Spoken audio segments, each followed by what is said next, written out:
Bismillahirrahmanirrahim. 4. Pendirian negara Islam. Terbunuhnya Ali di tangan Khawarij dan naiknya Muawiyah menjadi khalifah menandai akhir era yang biasa disebut Khulafaur Rasyidin.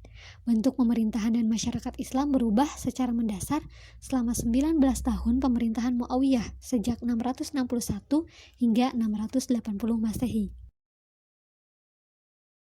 Berkuasa saat perpecahan dan kekacauan menguasai Mesir sampai Iran, keahlian dan kompetensi politik Muawiyah membantu mencegah dunia Islam jatuh ke dalam anarkisme total, yang karenanya mungkin tak bisa bangkit lagi. Tetapi pada saat yang sama beberapa kebijakan dan tindakannya cukup kontroversial sehingga menjadi dasar perpecahan terbesar dalam dunia Islam sekarang. Kekuasaannya menandai awal kekhalifahan Umayyah ketika suksesi khalifah diputuskan berdasar keturunan dan tetap berada dalam keluarga Umayyah sampai 750 Masehi. Kemudian digantikan oleh keluarga tua di Mekah yang lain, Abbasiyah. Meskipun sudah ada usaha lewat arbitrase, solusi nyata bagi perselisihan antara Ali dan Muawiyah tak pernah terjadi. Tahun terakhir kekhalifahan Ali ditandai perpecahan de facto antara kekuasaan Muawiyah dan Ali. Tetapi dengan wafatnya Ali, Muawiyah bebas memperluas kekuasaan di wilayah-wilayah yang sebelumnya setia kepada Ali dan menyatukan dunia Islam di bawah perintahnya. Mungkin ia memang satu-satunya orang yang saat itu mendapat dukungan untuk mengelola tugas monumental semacam ini. Ia sangat populer di Suriah, provinsi yang dipimpinnya sebagai gubernur selama 20 tahun sebelum mulai menjadi khalifah. Pasukan Suriah menjadi tulang punggung kekuatan militernya. Akan tetapi, ia tetap mempunyai musuh, terutama di Irak. Di sana berkembangnya pandangan umum yang cenderung memilih kekhalifahan diwariskan kepada anak Ali, yang bernama Hasan. Sebagai negarawan pragmatis, Muawiyah tak ingin membawa dunia Muslim dalam peperangan lagi untuk memperebutkan kepemimpinan. Jadi, alih-alih memobilisasi pasukan untuk menghancurkan oposisi dengan kejam, ia menegosiasikan perjanjian dengan anak Ali. Hasan akan menyerahkan seluruh klaim kepemimpinan dan menghabiskan hidup untuk kegiatan ibadah dan ilmu pengetahuan di Mekah. Di bawah permukaan, keinginan sebagian orang untuk dipimpin oleh keluarga Ali tetap ada, tetapi tak pernah menjadi ancaman nyata bagi kekuasaan Muawiyah. Masjid Dome of Rock dibangun pada akhir 690-an sebagai bagian dari kompleks Masjidil Aqsa di Yerusalem. Rancangannya sebagian besar dibuat oleh orang Bizantium dan sebagian dibangun oleh orang Kristen. Khalifah juga mengandalkan negosiasi dan perjanjian dengan lawan-lawan potensial lain. Dalam banyak cara, Muawiyah memerintah seperti pemimpin suku Arab pra-Islam, menggunakan hubungan keluarga, kode kehormatan tak tertulis, dan hadiah untuk melancarkan jalan politiknya. Karena semasa muda ia tinggal di Mekah dan menyaksikan ayahnya memimpin Quraisy, tak diragukan lagi bahwa tradisi lama ini tertanam dalam gaya politiknya. Tetapi pada saat yang sama Muawiyah mulai mengubah sistem kekhalifahan menjadi monarki. Dialah khalifah pertama yang duduk di tahta dan sholat di area tertutup di masjid yang melindunginya dari kemungkinan pembunuhan. Ia tak lagi mengikuti jejak sederhana dan bersahaja seperti 4 khalifah pertama. Malahan budaya keluarga raja dan istana yang sebelumnya mewarnai kekaisaran Roma dan Sasanid menjadi bagian kekhalifahan. Untuk kali pertama setelah Nabi wafat, khalifah sekadar menjadi yang pertama di antara yang setara, dan banyak kisah bertahan tentang arketisme 4 pemimpin awal seperti Umar yang tak dikenali orang biasa atau menolak pengawalan khusus. Muawiyah menjembatani kekhalifahan sederhana sebelumnya dan monarki sesudahnya. Ia berjalan-jalan ke pasar di Damaskus dengan baju bertambal saat masjid besar dan rumit dibangun oleh para arsiteknya. Sebagai upaya untuk mengurangi tekanan perpecahan politik di antara Muslim, Muawiyah memilih fokus untuk memperluas batas-batas kekhalifahan. Ini mengingatkan akan sosok Umar yang fokus terhadap ekspansi keluar setelah perang dalam negeri di Perang Tabuk.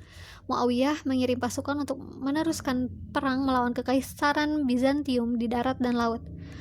Pulau penting seperti Rhodes dan Kreta di Laut Aegea diduduki oleh angkatan laut yang didirikan Utsman. Didukung kemenangan ini, untuk kali pertama pasukan Muslim mampu mengepung Konstantinopel, ibu kota Bizantium. Kota legendaris ini dipandang penting sejak hari-hari awal Islam, saat Nabi menjanjikan bahwa akhirnya pasukan Muslim akan menaklukkan kota yang jauh dan seolah tak tertembus. Salah satu sahabat Nabi yang gugur adalah Abu Ayyub Al-Ansari yang sudah tua. Dia terkenal karena memberikan tempat menginap saat Nabi memasuki Madinah. Ia dikubur di dekat dinding Konstantinopel dan hampir 800 tahun kemudian akan menjadi legenda penuh mitos bagi pasukan Ottoman yang akhirnya mampu menguasai tembok Konstantinopel. Ekspansi juga berlanjut ke Afrika Utara, tempat Bizantium masih memiliki kendali atas wilayah barat Libya modern. Lingkaran Umayyah yang mengendalikan daerah barat Mesir adalah Uqbah bin Nafi, sahabat Nabi yang berasal dari Mekah. Pada 670 Masehi, ia diperintahkan untuk maju ke Bizantium Afrika sehubungan dengan kemajuan yang menjalar masuk ke wilayah Bizantium di Aegea. Pasukan Uqbah terdiri atas 10.000 tentara berkuda yang didukung sejumlah besar suku lokal Berber yang baru saja masuk Islam. Karena Bizantium terlena dengan medan pertempuran lain, Uqbah bisa maju tanpa perlawanan untuk masuk ke Tunisia Medarian. Di sana ia membangun kota Garnison Kairawan. Ternyata, ancaman utama bukanlah kekuatan Bizantium, melainkan suku Berber lokal yang menahan diri secara perlahan sebelum pergerakan ke barat dapat dilakukan. Setelah periode pendek dari 675 sampai 680 Masehi saat kedudukannya sebagai gubernur Ifriqiya, provinsi Afrika dicopot, Uqbah melanjutkan serangan ke barat. Menjelang 680 Masehi, pasukan Umayyah sudah cukup siap untuk berangkat melakukan penaklukan serius melintasi daerah Tunisia, Algeria, dan Maroko modern yang umum disebut Maghribi ke Samudra Atlantik. Perang Uqbah dalam penaklukan ini akan menjadikannya legenda bagi penduduk Muslim Afrika Utara.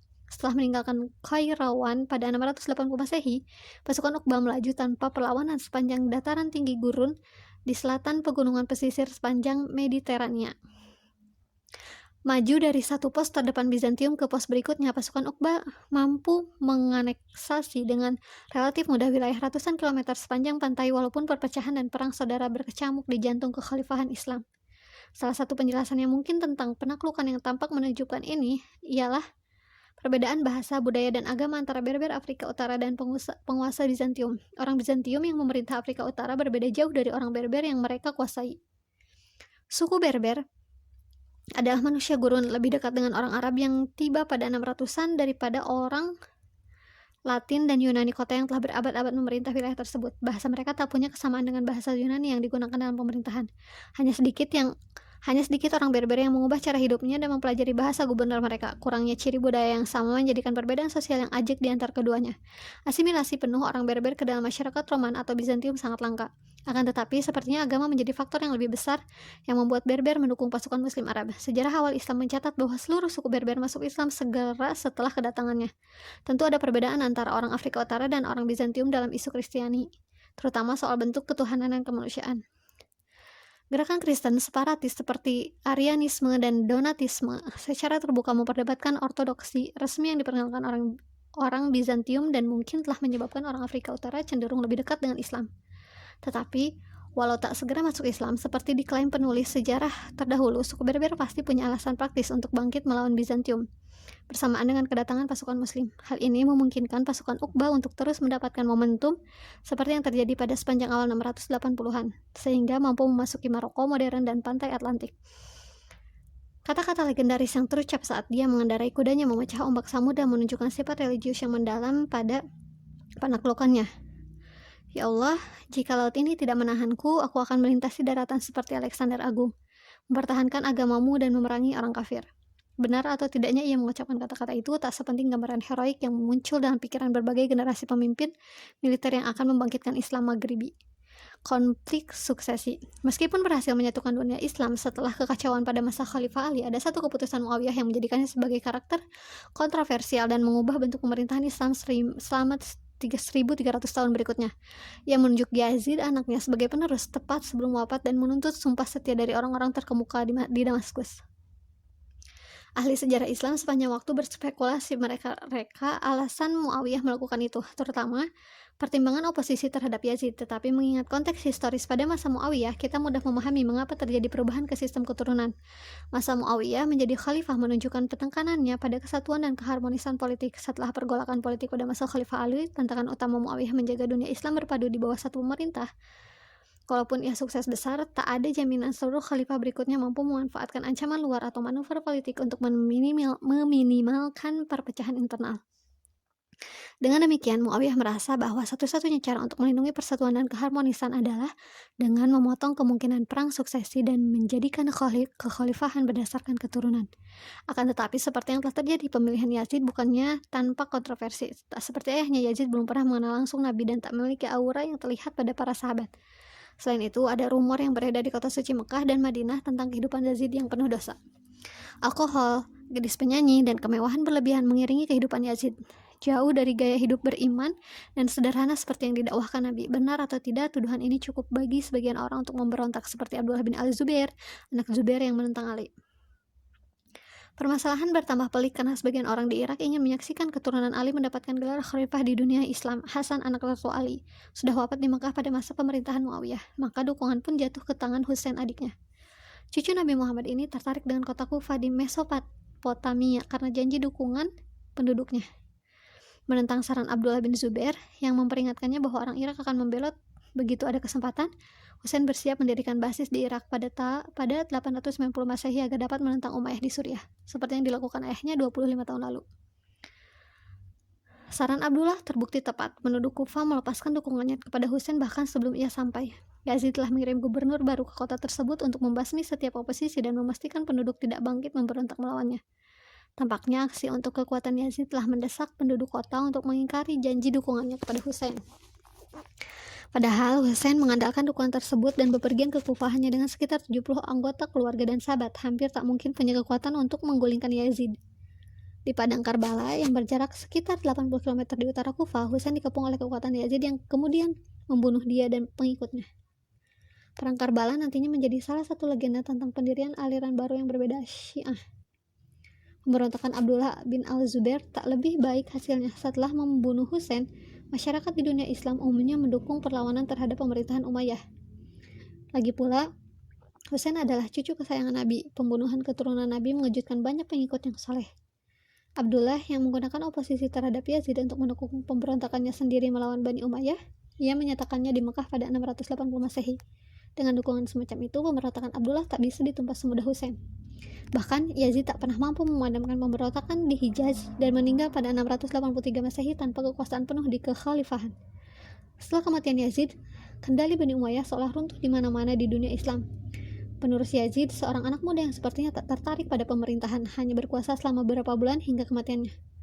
Abdullah menyatakan diri sebagai khalifah dan mendapat sumpah setia dari penduduk Irak, Mesir, dan bahkan golongan pinggiran Suriah itu sendiri. Akan tetapi, melalui perpaduan antara politik kekuasaan dan pertempuran terbuka, Bani Umayyah mampu mengambil alih kendali kekhalifahan di bawah Marwan, salah satu keponakan Muawiyah. Di bawah Marwan dan anaknya Abdul Malik, Bani Umayyah mengambil kembali kendali atas Suriah, Mesir, dan Irak dan akhirnya memadamkan pemberontakan Abdullah bin Zubair di Mekah pada 692 Masehi. Bani Umayyah bangkit dari ancaman kepunahannya untuk memperoleh kembali kendali penuh atas kerajaan Muslim. Ini pasti bukan kedamaian dan keselarasan yang diharapkan Muawiyah saat menunjuk putranya sebagai khalifah. Akan tetapi, Bani Umayyah mengambil kendali periode perang saudara antara 680 dan 692 Masehi seperti tak lebih dari cegukan kecil. Pada akhir 600-an dan awal 700-an, Bani Umayyah melanjutkan periode kedua ekspansi militer cepat dan pertumbuhan ekonomi yang akan menandingi periode manapun dalam sejarah Islam sebelum dan sesudahnya. Fakta bahwa Bani Umayyah menaklukkan sebagian besar Iberia hanya dalam waktu 4 tahun dengan beberapa ribu prajurit dan menandakan bahwa mereka mendapat dukungan dari penduduk lokal. Penaklukan lanjutan. Konsolidasi penuh dalam penaklukan Uqba di Afrika Utara harus diselesaikan sebelum penaklukan lanjutan dapat dilaksanakan. Khalifah Abdul Malik mengirimkan pasukan untuk menaklukkan Kartago, pos luar terakhir di bawah kontrol Bizantium di Afrika Utara pada 698. Dengan demikian, daerah terakhir Bizantium Afrika Utara lenyap, setelah penguasanya dipaksa mundur ke Sisilia dan Yunani. Sekarang, tentara Islam melengkapi salah satu penaklukan paling spektakuler dan tak dapat dipercaya dalam sejarah. Legenda menceritakan seorang bekas petinggi Bizantium, Julian, memohon kepada gubernur Muslim Afrika Utara yang baru untuk menghukum raja Visigotik dari semenanjung Iberia, Roderick. Sang raja dituduh menggoda anak perempuan Julian saat di bawah perlindungannya. Julian bahkan berjanji menyeberangkan kekuatan ekspedisi Islam melintas selat ke Spanyol untuk menuntut balas raja tiran tersebut. Benar atau tidaknya keberadaan Julian, laporan tentang kerusuhan di Spanyol Visigotik ditambah permohonan kaum Yahudi dan Kristen non-ortodoks yang teraniaya tentu memengaruhi keputusan untuk menyeberangi selat dan pergi ke semenanjung Iberia. Musa bin Nusair, gubernur Umayyah untuk daerah Maghribi, lalu mengirim pasukan di bawah komando Tariq bin Ziyad, seorang Berber yang masuk Islam. Awal 711 Masehi, yang mendarat di dekat pegunungan monolit raksasa yang sekarang dikenal Jabal Tariq atau Gunung Tariq, diinggriskan menjadi Gibraltar. Dari tempat ini, Torik memimpin pasukan menyerbu ke sepanjang selatan Spanyol yang terbukti berhasil, terutama sejak Roderick dan pasukan besar Visigotik yang ada di utara semenanjung sedang menghadapi pemberontakan Basque. Saat Roderick bisa mengarahkan pasukan ke selatan untuk mengadang tentara muslim pada musim panas 711 Masehi, Torik sudah berhasil membawa sekitar 10.000 tentara muslim dari Afrika Utara. Dalam perang Guadalete yang menunjukkan pasukan Torik berhasil menghancurkan kekuatan Roderick yang pasukannya mengalami penurunan kesetiaan akibat perjalanan melelahkan untuk melawan penyerbu muslim, Roderick sendiri terbunuh dalam pertempuran dan kelemahan mendasar kerajaan Visigotik langsung kentara. Kendali pusat runtuh di seluruh semenanjung, Torik terus bergerak untuk menguasai ibu kota tua Toledo lewat pertempuran selama beberapa bulan dan tak lama sesudahnya kota-kota pun mulai berjatuhan ke tangan muslim. Atasan Torik, Musa juga menyeberang ke Spanyol untuk membantu penaklukan yang sedang berlangsung. Torik adalah penakluk dan Musa adalah konsolidator. Saat kekuatan ekspedisi pimpinan Torik menguasai kota-kota jauh ke utara hingga lembah Ebro, pasukan Musa yang lebih besar melanjutkan untuk menerapkan hukum Islam penuh di wilayah taklukan dan membentuk pemerintahan sipil. Sejak 711 hingga 715 Masehi, Torik dan Musa mampu menjadikan sebagian besar wilayah semenanjung di bawah kendali Umayyah. Penaklukan wilayah seluas itu yang seolah mustahil melibatkan pasukan dalam jumlah relatif kecil tak lebih dari 10-20 ribu tentara. Ini mengingatkan kita akan penaklukan Afrika Utara tepat satu generasi sebelumnya. Banyak pemeluk Islam baru di India merupakan penganut agama Buddha dan anggota kasta rendah yang tertarik dengan sifat kesetaraan dalam Islam. Penyerbuan lebih lanjut ke selatan masuk ke Galia awalnya terbukti sukses seperti penaklukan Spanyol. Pasukan muslim berhasil maju sampai bagian selatan Prancis modern, menerapkan aturan Islam di Aquitaine dan Septimania pada 720 Masehi.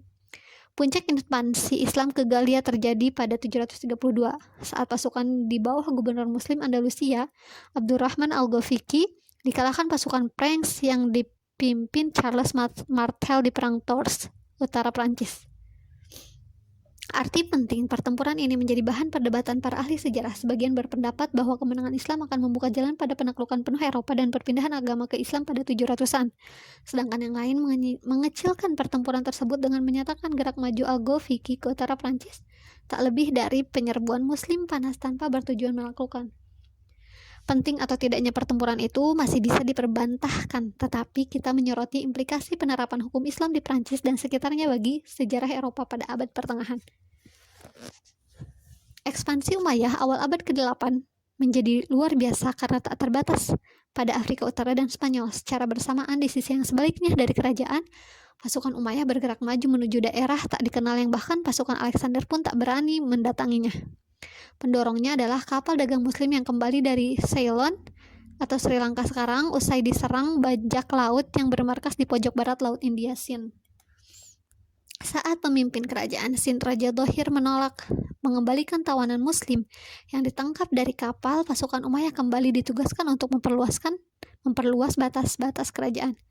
Di bawah komando Muhammad bin Qasim, anak muda yang berasal dari suku Thaqif di Taif, kota yang sama dengan yang menurut cerita tradisi Islam tak dihancurkan Nabi Muhammad. Walau masih remaja, Ibnu Qasim terbukti mampu menjadi pemimpin di bawah pengawasan Hajjaj bin Yusuf, gubernur Irak. Bersama 6.000 tentara Suriah, ia dikirim melintasi Persia dan masuk anak benua India pada 711 Masehi, tahun yang sama saat Tariq bin Ziyad masuk ke Spanyol. Setelah mereka mencapai sungai Indus, beberapa komunitas kecil menyerah karena dijanjikan kebebasan beragama. Dibantu pejabat-pejabat kuil Buddha, pasukan muslim menguasai setiap kota dengan perlawanan relatif kecil. Akhirnya pasukan Ibnu Qasim bertemu Raja Dahir dan peperangan di sepanjang sungai Indus. Dibantu penduduk lokal yang tak puas dengan kekuasaan Dahir, pasukan muslim mampu menghancurkan pasukan Sindi. Dahir sendiri terbunuh dalam pertempuran. Gajah perangnya tak bisa mengadang anak panah api yang dilontarkan pasukan muslim. Seperti di Spanyol, kekalahan dalam perang utama dan kematian raja mengakibatkan keruntuhan pemerintahan setempat secara total. Pasukan Muhammad bin Qasim menyapu bersih sisa-sisa perlawanan terorganisasi dalam hitungan bulan dan menegakkan hukum Islam di Sind. Sebagian India pun segera berada di bawah kekuasaan muslim walaupun akan butuh waktu berabad-abad sebelum kelompok muslim mampu menegakkan kendalinya lebih jauh dari anak benua tersebut. Bagi masyarakat Sind, penaklukan Islam tidak mengubah kehidupan sehari-hari terlalu banyak. Berdasarkan nasihat atasannya di Irak, Ibnu Qasim memberikan kebebasan beragama bagi umat Buddha dan Hindu seperti yang diberikan kepada umat Kristen dan Yahudi di tempat lain dalam dunia Islam. oleh gubernur muslim yang baru, kuil dan patung yang dihancurkan dalam pertempuran boleh dibangun kembali. Sekali lagi, persyaratan longgar yang ditawarkan pihak muslim hanya menimbulkan sedikit ketidakpuasan atas hukum Islam dan keharmonisan sosial. Pada pertengahan 700-an, kekhalifahan Umayyah membentang dari Spanyol sampai India dan menjadi kerajaan terbesar di dunia hanya dalam waktu 100 tahun setelah gerakan Islam dimulai di pegunungan di Mekah. Walaupun ekspansi dan penaklukan biasanya menjadi tanda pemerintahan yang kuat dan cakap, rencana untuk mengakhiri dinasti Umayyah tengah disiapkan saat pasukan Umayyah menuju wilayah yang tak dikenal. Sementara pemberontakan lain melawan Umayyah gagal, kali ini pemberontakan akan berhasil karena memanfaatkan banyaknya kelompok etnis yang berbeda yang berada di bawah kontrol Islam dan merasa tidak puas dengan kebijakan sosial Umayyah. Ekspansi yang cepat berarti semakin banyak penduduk non-muslim yang berada di bawah kendali muslim. Presentasi populasi penduduk muslim sejak awal hingga pertengahan 700-an diperkirakan hanya sekitar 10%, sisanya campuran orang Kristen, Yahudi, Zoroaster, Buddha, dan Hindu. Menurut hukum Islam, kelompok-kelompok tersebut mendapat kebebasan beragama dan dibebaskan dari kewajiban militer dengan keharusan membayar pajak perseorangan atau jizyah. Sebaliknya, umat muslim hanya dikenal pajak tanah dan zakat, pajak wajib yang akan dibagikan kepada orang miskin. Walaupun biasanya lebih kecil dari pajak Bizantium atau Sasani di pra-Islam, jizyah masih lebih tinggi daripada pajak yang dibayarkan orang muslim. Reaksi ekonomi yang alami terjadi adalah non-muslim masuk Islam agar membayar pajak lebih rendah. Tetapi solusi ini menimbulkan masalah bagi pemerintahan Umayyah. Jika seluruh non-muslim masuk Islam, penerimaan pajak bakal anjlok, sehingga secara finansial tidak memungkinkan untuk ekspedisi militer lebih lanjut tanpa menyebut kemewahan istana Umayyah. Akibatnya, usaha untuk menjaga penerimaan harus dilakukan. Non-muslim yang masuk Islam diisyaratkan tetap membayar pajak jizyah senilai sebelum mereka masuk Islam. Secara teori, cara ini akan melindungi sumber pajak yang berharga untuk kekhalifahan dan memastikan perpindahan agama tersebut dilakukan secara halus. Dalam praktiknya, ini berarti diskriminasi ras yang dilembagakan, karena bangsa Arab hampir seluruhnya telah masuk Islam sebelum dimulainya kekhalifahan Umayyah. Orang-orang masuk Islam belakangan adalah bangsa non-Arab seperti Koptik, Yunani, Berber, dan terutama Persia. Mereka lah muslim yang harus membayar jizyah, sedangkan saudara seiman mereka dari Arab dibebaskan. Tujuan Umayyah mungkin hanya melindungi sumber pajak mereka, tetapi kebijakan ini akhirnya berkelindan dengan aspek rasial, membuat komunitas non-Arab tetap berada di lapisan bawah masyarakat, sedangkan Arab merangkak naik. Dari perspektif keagamaan, hal ini kontradiktif dengan seruan Nabi Muhammad saat haji perpisahan tentang persatuan. Ia menyatakan tidak ada orang Arab yang lebih baik daripada bukan Arab dan tak ada orang bukan Arab yang lebih baik dari orang Arab. Sebuah upaya pernah dilakukan Khalifah Umar bin Abdul Aziz untuk membatalkan kebijakan pajak yang tak Islami selama masa kekuasaannya dari 717 sampai 720 Masehi. Walaupun reformasi ini sangat populer di kalangan non-Arab, ia tak dipercaya oleh keluarganya sendiri dan diracun Bani Umayyah hanya 2 tahun setelah berkuasa.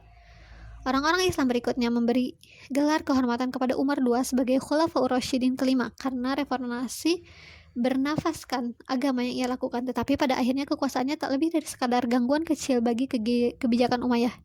Dengan semakin meningkatnya jumlah non-Arab yang masuk Islam, ketidakpuasan akan kebijakan pajak yang tak setara pun berkembang. Menunggangi gelombang ketidakpuasan ini, keluarga tua lain dari Mekah bangkit untuk mengambil alih kekhalifahan Bani Abbasiyah. Revolusi Bani Abbasiyah. Bani Abbasiyah mendapatkan namanya dari paman Nabi Abbas yang menjadi kepala keluarga klan tersebut. Mereka bermukim di tanah sebelah timur Sungai Yordan setelah penaklukan Suriah dan secara umum menjauhkan diri dari politik saat perang saudara berkecamuk pada 600-an. Akan tetapi pada 700-an, mereka mulai mengembuskan rumor bahwa salah satu keturunan Al-Adli secara resmi telah memindahkan hak kekuasaan kepada Bani Abbasiyah. Mengapa ia melakukannya atau apakah memang itu terjadi masih merupakan misteri. Dari sudut pandang praktis, hal ini memberikan legitimasi kepada Bani Abbasiyah. Mereka tak hanya lebih dekat hubungannya dengan Nabi daripada Bani Umayyah, tetapi juga mengklaim akan menegakkan keinginan kalangan yang mendukung keturunan Ali sebagai pemimpin dunia Islam. Dari wilayah basis di selatan Suriah, kemudian Irak, mereka mengirim wakil-wakil ke Khurasan di timur. Di sana penduduk Persia dapat digerakkan untuk mendukung pemberontakan melawan Bani Umayyah yang menindas. Sepanjang 730-an dan 740-an, diucapkanlah sumpah setia jaringan sekutu yang jauh dari basis Bani Umayyah di Damaskus. Bani Abbasiyah memberikan janji masyarakat yang lebih setara di bawah kekhalifahannya dan secara samar menjamin keturunan Ali akan memainkan peranan lebih besar dalam pemerintahan Islam sesuai keinginan banyak muslim di bagian timur kekhalifahan. Dengan begitu, Bani Abbasiyah mampu mengamankan dukungan berbagai kalangan masyarakat. Sokongan datang antara lain dari ahli ibadah yang ingin menyaksikan pemerintah yang lebih mengikuti teladan Nabi. Selain itu, ada kelompok non-Arab Muslim yang marah atas status kelas kedua mereka. Terakhir, pengikut setia Ahlul Bait yang meyakini bahwa seharusnya kekuasaan menjadi milik keluarga Nabi. Pada 747 Masehi, Bani Abbasiyah secara resmi menyatakan pemberontakan terbuka, mengibarkan bendera hitam khusus di langit kota Merv, jauh ke timur dunia Islam yang sekarang bernama Turkmenistan. Revolusi ini dipimpin tokoh misterius yang dikenal sebagai Abu Muslim. Tak banyak yang diketahui tentangnya, tetapi ia memang tak tampak sebagai anggota keluarga Abbasiyah dan mungkin berasal dari etnis Persia. Di bawah kepemimpinannya di bidang politik dan militer yang brilian, revolusi Bani Abbasiyah dengan cepat bisa mengambil kendali Khorasan yang segera menjadi basis pergerakan. Abu Muslim mengirim pasukan ke arah barat, masuk ke jantung Persia. Di sana penduduk lokal Muslim bangkit melawan Umayyah dan bergabung dengan semangat revolusioner. Di situasi yang awalnya terlihat sebagai ungkapan ketidakpuasan yang tak berbahaya di Merv, kini mengancam eksistensi dinasti Umayyah, terutama saat pasukan Abbasiyah keluar dari Persia dan masuk ke dunia Arab. Kufa yang pernah menjadi pusat sentimen anti Umayyah mulai bangkit lagi melawan gubernur Umayyah dan mengusirnya saat bendera hitam Abbasiyah tampak di horizon timur.